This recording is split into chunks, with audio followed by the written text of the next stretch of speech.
La méditation de ce 17 février est intitulée « La dernière veille ». Veillez donc, car vous ne savez quand viendra le maître de la maison, ou le soir, ou au milieu de la nuit, ou au chant du coq, ou le matin.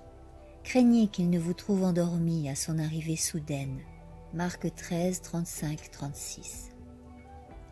Il me fut montré un groupe. Leurs yeux étaient dirigés vers le ciel et les paroles de leur maître étaient sur leurs lèvres.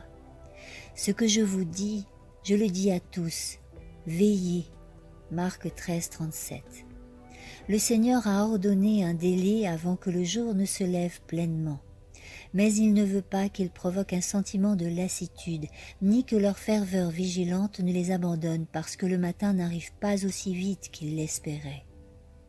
Je vis qu'il est impossible que les affections et les intérêts se mêlent aux soucis de cette vie, que les bien-êtres terrestres continuent d'augmenter et qu'en même temps, on puisse attendre et veiller comme le Seigneur l'a ordonné.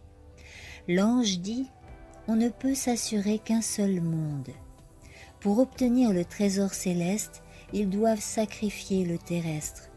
Ils ne peuvent posséder les deux. Je vis qu'une veille succédait à une autre. La tension doit-elle diminuer à cause de cela? Oh non!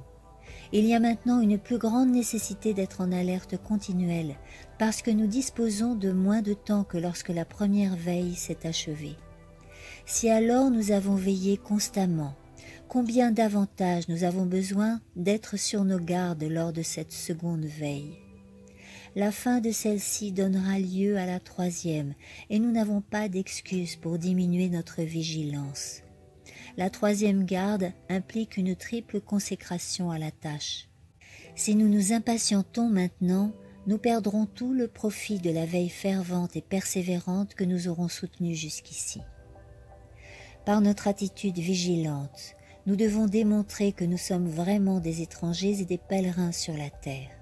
La différence entre ceux qui aiment le monde et ceux qui aiment Christ est évidente et ne peut être confondue. Tandis que le monde se consacre avec enthousiasme et ambition à obtenir le trésor terrestre, les membres du peuple de Dieu ne se conforment pas au monde, mais ils montrent par leur ferveur, leur vigilance et leur attente qu'ils ont été transformés, que leur foyer ne se trouve pas dans ce monde, mais qu'ils cherchent une patrie meilleure, à savoir la céleste. Amen. Si tu as apprécié cette méditation, n'hésite pas à liker le petit pouce qui pointe vers le ciel et à partager.